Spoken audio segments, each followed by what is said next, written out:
Volcano news. Philippines volcano records more than 100 earthquakes and eruption is feared. Now we know that we had the Merapi, Indonesia volcano erupting. We know that there's 53 volcanoes, according to Volcano Discovery, 53 volcanoes in the Philippines.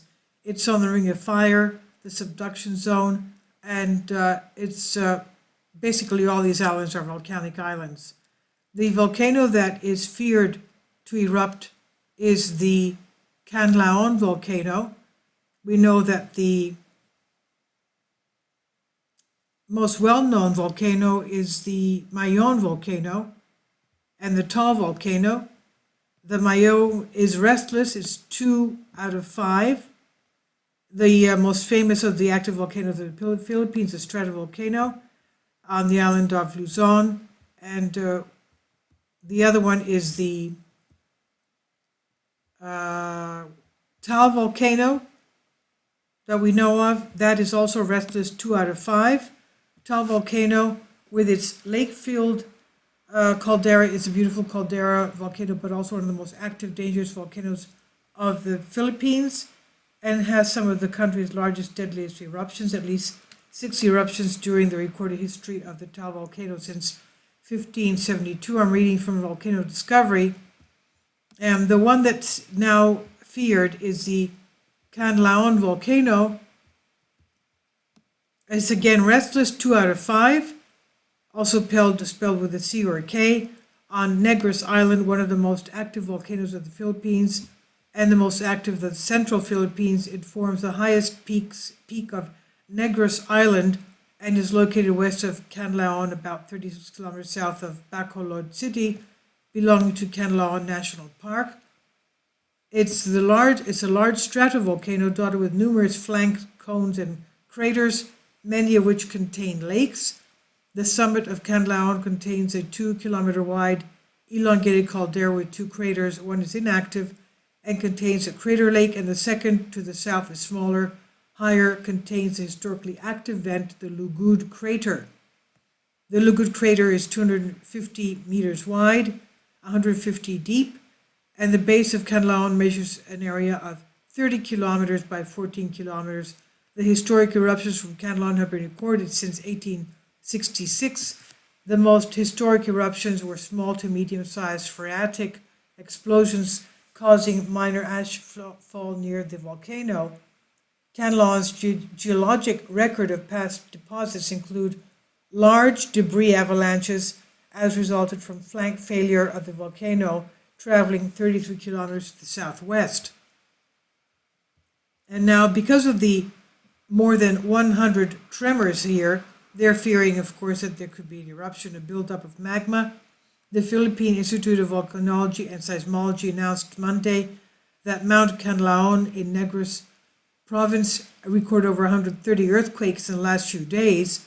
People in the Philippines have been warned of the volcano's activity, as the Institute revealed in a statement concerning the Canlaon volcano. It's a level 2 out of 5.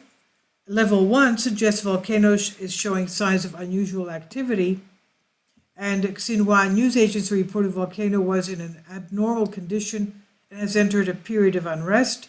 It said the local government units and public are strongly reminded that entry into the 4-kilometer radius permanent danger zone must be strictly prohibited due to further possibilities of sudden and hazardous steam-driven or phreatic eruptions.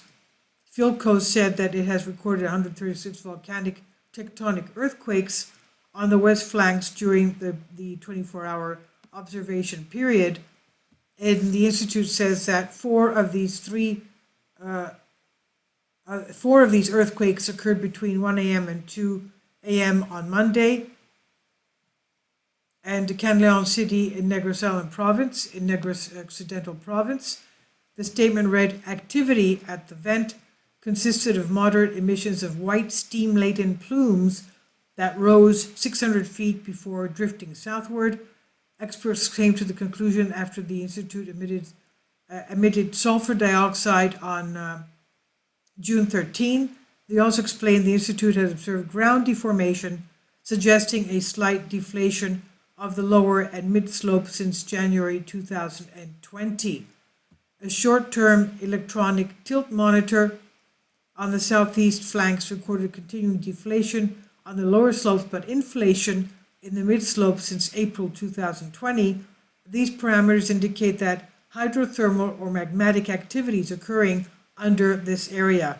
Philcos would like to assure the public, they say, especially the local community, Negros Island, we are keeping a close watch and shall inform all concerned of any future developments. The Institute increased the alert in mid-March, and as we said, now it's 2 out of 5. Mount Candelao is the highest point in Negros Island and in the whole Visayas region, and the volcano is 2,465 meters above sea level. Earlier this year, the Taal volcano in Batangas province erupted, and as we said before, we have how many again? Let's look at it together. So they're all 2 out of 5, and the Candelao is what we're talking about now. Central Philippines, and volcanoes are 53 according to Volcanoes Discovery, and this is a map of them. Basically, from all the way from north to south, the volcanoes distributed all along the islands of the Philippines, north, south, and central. There's Mayon, and there's where's Canlaon? There's Canlaon. Okay, so we understand that this whole area is now basically all these 3 volcanoes are filled with magma. 53 active volcanoes. The Philippines belong to the Pacific Ring of Fire, where the oceanic Philippine plate and several smaller microplates are subducting along the Philippine Trench to the east, and Luzon, Sulu, and several other small trenches to the west. The tectonic setting is complex, characterized by a number of small plates squeezing between 2 convergent plates, separated by small subduction zones and major transform faults. The volcanoes of the Philippines rank as the most deadly and costly in the world. About 13% of its historic eruptions have caused fatalities, most notably the Taal and the Mayon, and 22% caused by the significant damage.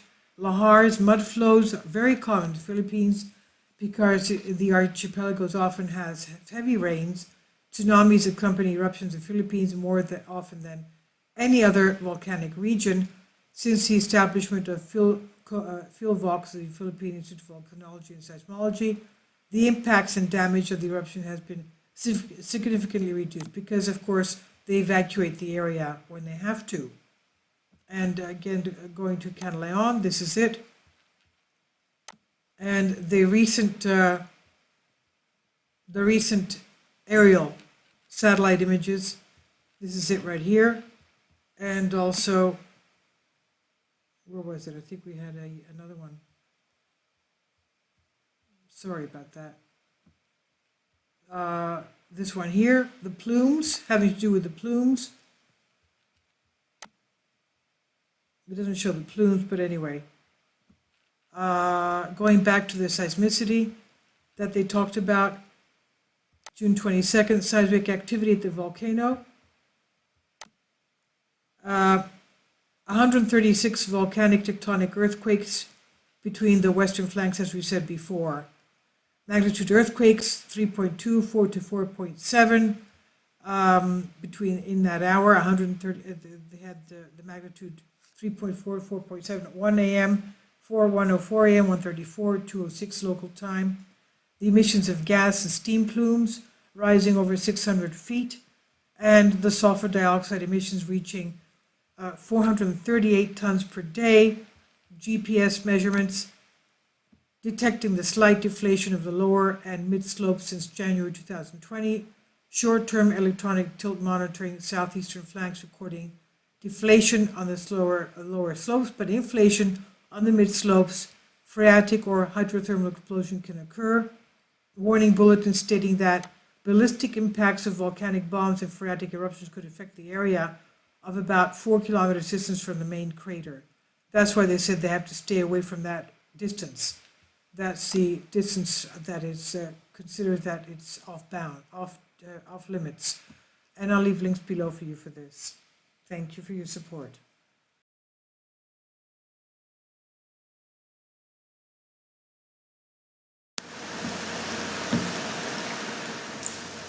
If you'd like to join me on my Patreon account, you will hear content not covered by mainstream media. These riveting stories will be based on my research, and I will state my opinions and give my personal insight on diverse and controversial subjects and world events not covered by mainstream media, and not supported by YouTube guidelines.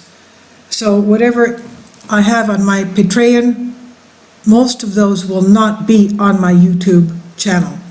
Please consider becoming a member today. More of the most significant and important videos will be on my Patreon channel. Your support helps me to continue my research and keeps this YouTube channel alive. And we depend on your support, your generous charity, because we help economically challenged families here in Athens, Greece, in Kapota, and we also help the young generation with university tuition and the community around our church. Thank you.